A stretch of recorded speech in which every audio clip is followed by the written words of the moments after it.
ಪರದೆಯಿಲ್ಲದ ಅಭಿನಯವಿಲ್ಲದ ಹೃದಯದ ವೇದಿಕೆ ನಿನಗಾಗಿದೆ.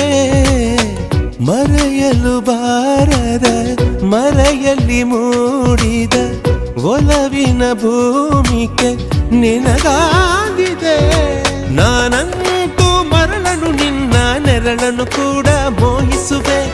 ಹಾಗಂತ ಏತಕ್ಕೆ ನೀನು ದೂರವೇ ನಿಂತು ಸತಾಯಿಸುವೆ. ಎಂಥ ಕಾಲದಲ್ಲೂ ತಂಪು ನೀಡುವೆ ನಾನೇ ನಿನ್ನಯ ಬೀಸಣಿಗೆ. ಅಂತರಂಗದ ನಾಯಕಿ ನೀನು, ಬೇಗ ಬಾರೆ ನೀ ಬಳಿಗೆ. ಕರೆಯಲೆ ನಿನ್ನ ನನ್ನ ಕನಸಿನ